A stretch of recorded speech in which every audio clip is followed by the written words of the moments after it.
Olá, hoje vamos analisar o livro Os Sofrimentos de Jovem Werther, escrito por Goethe em 1774. O enredo ele vai ser basicamente quando Werther vai sair lá de sua família e ele vai chegar a um vilarejo. Nesse vilarejo ele vai começar a descrever todas as suas características, vai começar a exaltar a natureza. Porém, a complicação, o clímax da obra, vai ser quando ele vai conhecer Charlotte, que seria a mulher ideal da época. Só que ele vai se apaixonar perdidamente por ela. E isso vai causar muitos sofrimentos nele. Porque ela é noiva de Albert. E ele vê que esse amor vai ser impossível de se concretizar. Por isso, vai se alcançar o desfecho dessa obra quando Werther vai se suicidar. Também, Goethe usou não usou tantos cenários do enredo. Ele usou o vilarejo onde Werther morava, a casa de Charlotte, e ali no meio vai ter uma quebra quando ele vai tentar fugir desses sentimentos, ele vai encontrar outro lugar, porém nada disso vai dar certo. Então, essa ambientação, ela vai se fundir muitas vezes nos seus sentimentos. Por exemplo, Werther hoje estava feliz, então tinha um sol, era tudo muito bonito, tudo muito sereno. Werther estava triste, era tudo nublado, era um dia desagradável, né? Porque ele estava triste. Então, tem esses sentimentos nessa ambientação. Então, é bem característico isso também dos textos literários da época. Também a gente pode perceber que em muitas partes, e um exemplo é a parte quando ele encontra um camponês. Só que esse camponês ele começa a falar da sua vida, só que da sua vida triste. Parece que aquilo que Werther estava sentindo penetrava nas pessoas. Desde ele encontrar pessoas que fizessem ele feliz no meio de tanta tristeza, ele encontrava pessoas com problemas até piores do que ele. Então parecia que tudo chamava para que ele piorasse, parecia que era o destino dele, a forma como ele vai se suicidar, que ele não encontrou outra alternativa, né? Porque ele estava perdidamente apaixonado. Goethe também usa um jogo de nomes, ou seja, Werther era aquele que era digno do que ele falava, digno do que ele fazia. Ele não falou que ele ia se suicidar por causa de Charlotte? Ele se suicidou. Ele falava que Charlotte ia ser a mulher de sua vida, que, enfim, não se concretizou porque isso era impossível, porque isso era só nos seus pensamentos. Mas a atitude que ele teve em se matar, aí foi a prática que sim, ele cumpriu com o que ele disse. Muitos analistas da obra do Sofrimento de Jovem Werther falam que Werther era um adolescente. A gente pode associar então ele adolescente, inocência e maturidade. Pode ser que ele nunca tenha assim, tido tanto contato com uma mulher. E essa, quem sabe, foi a primeira mulher assim, que ele teve um contato tão grande que ele se apaixonou perdidamente por ela.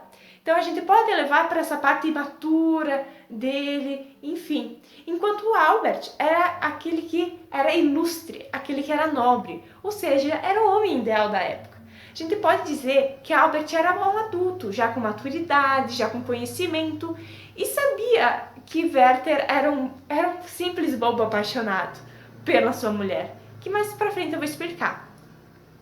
Também, Charlotte significa mulher do povo e era a mulher ideal da época, até porque Werther idealizou ela de um jeito que ela era uma princesa, assim, sem explicações. Então a gente tem esse jogo de nomes ali também. Também, Ilmen é o amigo de Werther e significa aquele que protege, aquele que é guerreiro.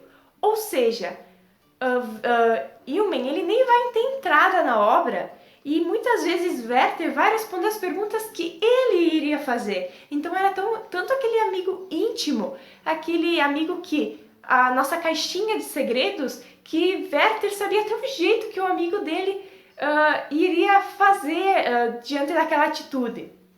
Até porque em muitas partes Werther fala obrigada meu amigo, obrigado por não sei o que, enfim, ele faz todo um jogo muito legal e muito interessante nisso. Mas por que o tempo é psicológico e não cronológico? A gente pode até pensar sim que é um cronológico, com os meses, com as datas dos meses, enfim, mas não. a história, ela se cria através dos pensamentos de Werther. Ou seja, Werther, quando começou a história, ele não era um cara feliz, ele não era aquele cara que exaltava a natureza, que lia Homero, que gostava das artes, enfim. Só que depois de tudo isso, de todo esse sofrimento em relação, desde o dia que ele conheceu Charlotte, ele teve um desgaste, ele teve uma sucessão de sofrimentos. E esse foi o tempo psicológico presente nele. Então foi a partir disso que se criou a história. Outro ponto interessante que é a história é escrita em primeira pessoa protagonista, ou seja, Werther escreveu suas cartas. E ninguém sabia disso porque eram cartas secretas que ele escrevia ao seu amigo. Então, por causa dessa intimidade, ele escrevia tudo o que ele pensava, tudo o que ele sentia. E ninguém mais sabia disso porque era só dirigidas ao seu amigo. Porém, lá no final da história, vai ter uma entrada de uma terceira pessoa onisciente. Tá, mas como assim? Ele era a primeira pessoa protagonista, ele falava dos seus sentimentos e ninguém sabia disso. Porém, depois entrou. Como assim? Aí fica aquele ponto de interrogação muito grande. Porque a gente fica se perguntando, aquele era o autor ou era o seu amigo? Quem será que escreveu a última parte?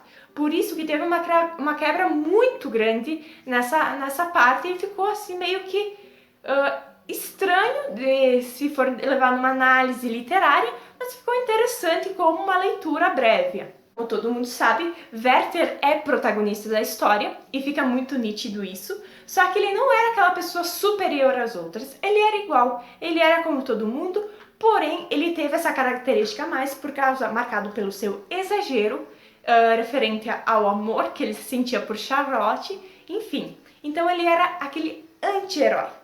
E é aquele personagem caricatura, ou seja, aquele bobo apaixonado de toda história de romance, porém muito exagerado. Porque a gente fica lá lendo toda a obra e ele vai falando sobre com aquele tom melancólico, ele usa metáforas, comparações, antíteses, e falando de uma maneira mais pejorativa, ele fica lá enrolando, na verdade, o leitor a querer instigar, querer investigar e querer saber um pouco mais sobre o que ele queria fazer ao final do enredo. Esse é um ponto muito interessante. Também os personagens, os 4 personagens principais, digamos assim, da obra, que é Werther, Charlotte, Albert e Eumen, eles são personagens redondos, porque eles são constituídos por características físicas, psicológicas, sociais. Então, tanto Werther quanto a família de Charlotte, Albert, enfim, eles eram personagens de uma classe social alta, porque a gente pode ver que já tinha criados. Werther, em nenhum momento ele falou que ele trabalhava, ele só apenas, enfim, ficava lá desenhando suas artes, enfim, mas ele não trabalhava. Até ele tentou trabalhar naquele tempo que ele saiu para tentar fugir de toda essa angústia, tristeza que ele estava levando, porém não conseguiu, ele não aguentou, ele voltou, enfim. Então a gente pode ver que eles são de uma classe média alta. Psicológicas, então nem se fala, principalmente do Werther, porque ele vai se descrever durante toda a obra, então isso é muito nítido. A gente tem as físicas. Outro ponto que, agora abrindo um parênteses para essa explicação, durante a obra ele vai falar outros personagens além desses 4. Porém, esses personagens eles não vão ter seu nome finalizado. Ele vai falar em jovem V, ponto, ele vai falar em senhorita DB, ponto, ele vai falar em príncipe de asterisco, porém ele não vai continuar o nome. Creio que não seja para perder essa essência, não é para perder os personagens que são a essência dessa obra. Então, os 4 personagens eram os principais e não tinha que ter outros ali dentro. Então, por isso que eu acho que ele não quis misturar muitos nomes, né? Para não tentar misturar as histórias e, enfim, personagens, ficar aquela coisa confusa. Então, é bem interessante, porque também esses personagens que são de fora, ele também descreve muito bem eles. Então, tanto Charlotte quanto todos, ele vai elogiar muitas vezes Albert. Ele vai dizer, nossa, eu sinto inveja porque ele toca a Charlotte.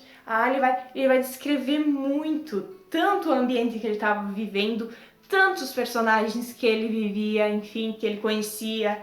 Então, esse ponto é muito interessante. Então, a descrição é muito rica nesse livro e é muito predominante, mas muito predominante mesmo. Werther é o protagonista da história, porém, o antagonista é Albert. A gente pensa sempre no antagonista como aquele vilão, aquele que vai fazer algo de mal no protagonista. Mas nessa história isso não acontece. Albert, muitas vezes, ele via que Werther gostava de sua mulher. Por isso, quando que Werther ia lá na casa dela, ele tentava não ficar tão próximo dela, tentar dar amor e carinho na frente de Werther, porque ele via que ele estava sofrendo muito. Ele não queria que o Werther sofresse ainda mais. Por isso, ele se afastava. Até porque muitas vezes Werther falava, porque eu acho que Albert não gosta muito de Charlotte, porque ele fica meio que afastado, ele não dá carinho como eu daria. Enfim, né, para tentar amenizar. Porém, isso não obteve sucesso nem tentar ajudar ele, né? Dizer, não, né, isso vai melhorar, né? Não se tinha outra forma, né, de tentar amenizar isso. Se tentou dessa forma, mas não se obteve sucesso, porque ele continuou sofrendo, enfim. Outro ponto interessante é que Werther gostava de crianças. Isso dava bem muito nisso, porque ele falava, né, que ele gostava principalmente dos irmãos de Charlotte, ele amava as crianças. E teve uma parte do livro que ele falou como somos crianças, né, se incluindo, né. Então eu penso assim, que ele sabia que ele estava sendo um pouco exagerado em certas partes, então ele era meio que infantil, né, então ele queria tentar mostrar esse lado infantil, né. Então, como somos crianças, né?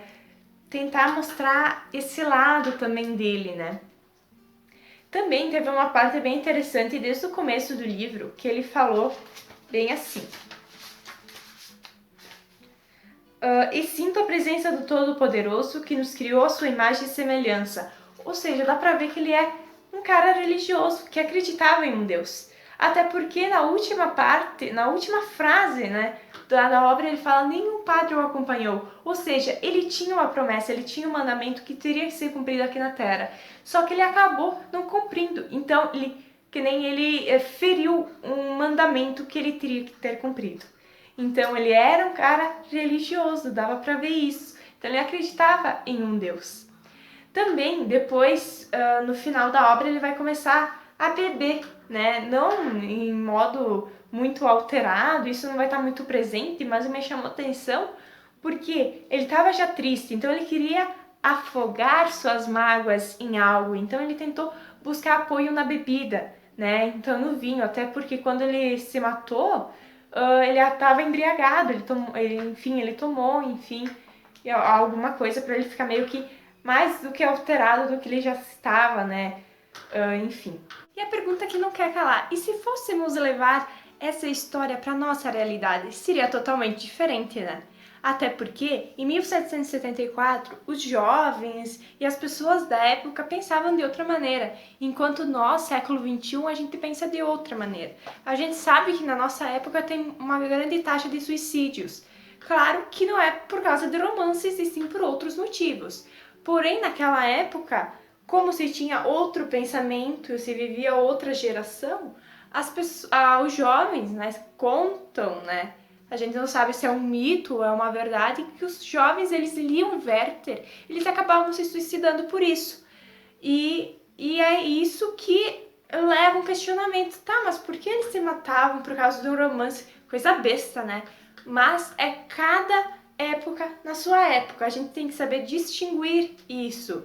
E saber também os pensamentos morais e relativos que as pessoas tinham naquela época. O sofrimento de Jovem Werther também vai inaugurar o romantismo. Ou seja, a gente pode extrair muitas características que vão estar presentes no período romantista. Por exemplo, a exaltação da natureza, a idealização da mulher, o exagero. Tudo isso vai estar presente. Então, a obra O Sofrimento de Jovem Werther é uma é uma introdução a isso. Então, acho que é muito importante a gente estudar, principalmente numa sala de aula, para entender um pouco melhor sobre o romantismo, porque dela nós podemos extrair muitas coisas que sim, vão estar presentes. Porém, ela não é uma obra romantista, digamos assim, dentro do período. Ela é pré-romantista, porque ela inaugurou. Mas mesmo assim, ela é muito importante. Achei muito interessante, apesar da parte, enfim, que tem uma entrada do editor ao leitor ali, enfim. Mas é bem interessante de se aprender e de se entender um pouco mais sobre o romantismo.